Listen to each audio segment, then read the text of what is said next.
Episode 8 of Star Wars Season 2 is called Brain Invaders, and it is about Geonosian worms who are on the ship with Luminara and Ahsoka. And one of the soldiers was infected by the worm, and then he infected almost all other soldiers. But this episode is especially interesting because of the relationship between Luminara and Duli, between Barry, Sophie, and Ahsoka Tano. And as we know, Barris will be a traitor to the Jedi Order in fifth episode. In fifth season, I'm not sure how she will and why she will betray Jedi Order, but it is really interesting to see this character. Very dull for me and very boring when I first saw her, but now I see that their relationship was really interesting. In this case, why? Because they are completely different characters. Luminara is introvert, Ahsoka is extrovert, and they are also different styles of Jedi Order. Because Luminara is a Jedi Padawan conducting mission as thorough and to the letter of Jedi Codex, and Ahsoka is only seeing this Jedi Codex and order of behavior only as a helpful tool to her mission of being a Padawan. And of course, Ahsoka is more of a Jedi in her emotions and in her feelings, and Luminara is more on this side of belonging to some organization because of righteous purposes and because of her mission and because of her devotion to the codex, to the way of behavior of being a Jedi. And Ahsoka Tano is completely different than that. In the case that she see her belonging to the Jedi Order as just a way of life, a natural way of life. And of course, in these episodes, we have a very interesting discussion between Luminara and Ahsoka. What's the difference? Because as Mace Windu said in Attack of the Clones, Jedi Knights are not warriors; they are keepers of the peace. And of course, Ahsoka is asking Luminara, what's the difference between keepers of the peace and being a warriors? Because right now in the Clone Wars, there is a war between separatists, so between planets who want to secess from Republic and Republic systems who are opposing them.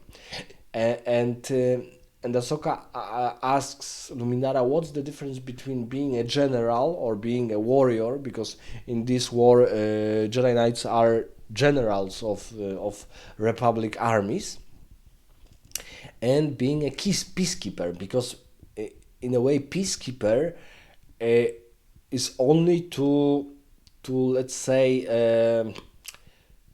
There are two sides of conflicts, and peacekeeper is only to, for example, take their weapons and allow peace between them to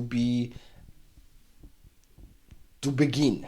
Yes, so he is only in battle when there is a specific necessity. For example, like we have UN, United Nations missions.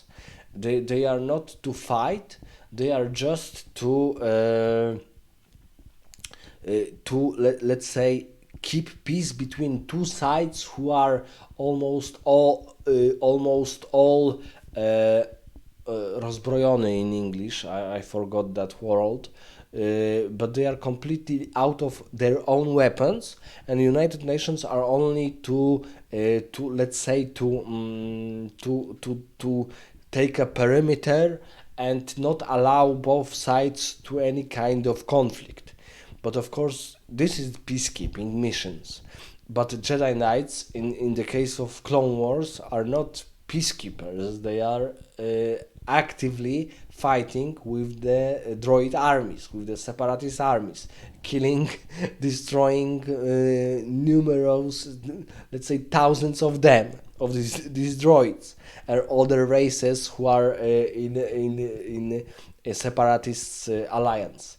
So their way of living completely changed, because in the Republic, when there was peace, they were peacekeepers, but when war broke out, they are no longer peacekeepers. And of course, this discussion, and Luminara said that she cannot answer all of these questions because Jedi Codex doesn't have them and this is the problem. What if a situation appears that without specific instructions from the codex, and Luminara is on this point of the way, and Ahsoka is on a completely different, because Ahsoka is much more spontaneous character, and she only abides to the Jedi codex in a very loose way.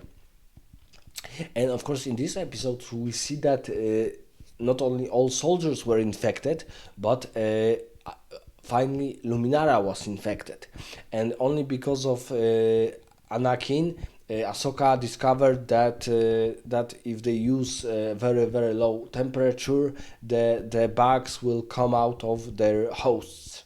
So she uses these tactics, and Luminara is Barry Sophie is safe.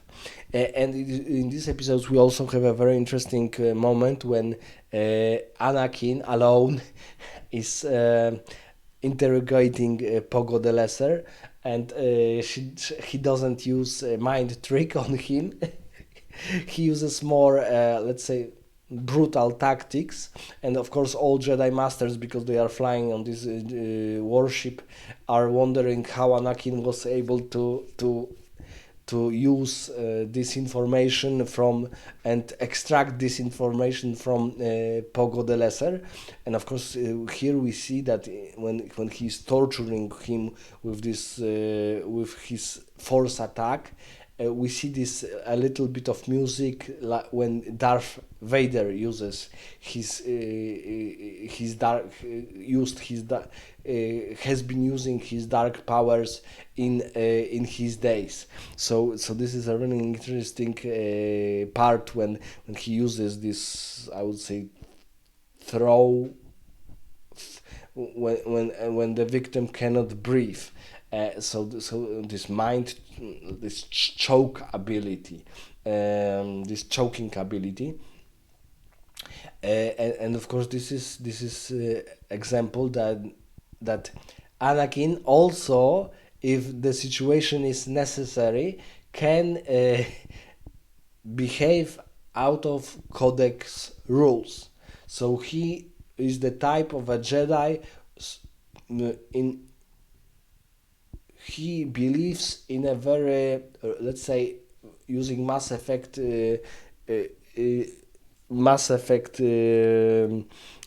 gameplay renegade options. So when something needs to be done, it will be done no matter the cost. And sometimes he uses this as an excuse to behave not in a Jedi way. And of course, probably none of them, or only a couple of people know this behavior. And of course, Ahsoka, with discussion with Barry Sophie, knows this, and she knows that Anakin is on this side of first doing things, and then asking if it was democratic, if it was in conduct with Jedi Order, or if it was like Jedi Codex orders to be.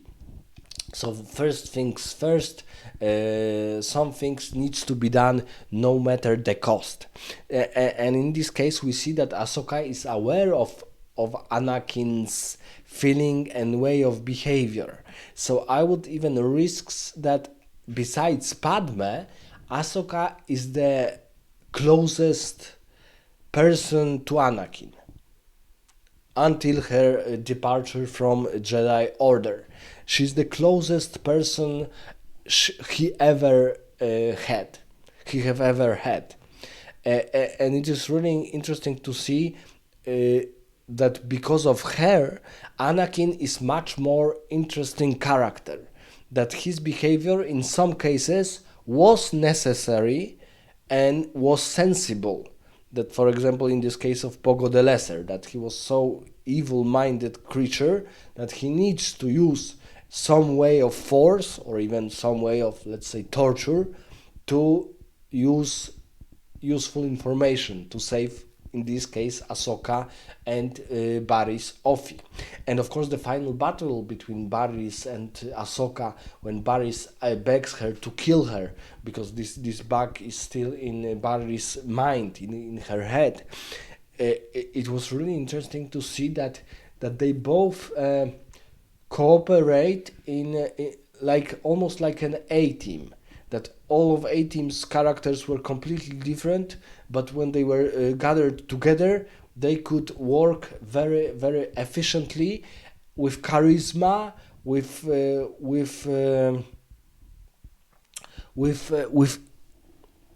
with interesting behaviors between them, with behaviors we because honestly I would say that Barriss Offee has become my favorite character of secondary hero of Star Wars Clone Wars after Asajj Ventress. So Barriss was really difficult for me to like her in my first watching of Star Wars Clone Wars, but in my now it's probably the fourth watching when I'm discussing these reviews. She's a very very interesting character from second tier heroes, from auxiliary heroes, let's say, of Star Wars Clone Wars. And her and especially she is interesting that in that she's completely different than Ahsoka. Completely, they look different. They wear different clothes. They even she even walks almost like a delicate princess, and Ahsoka is walking almost like a, I don't know.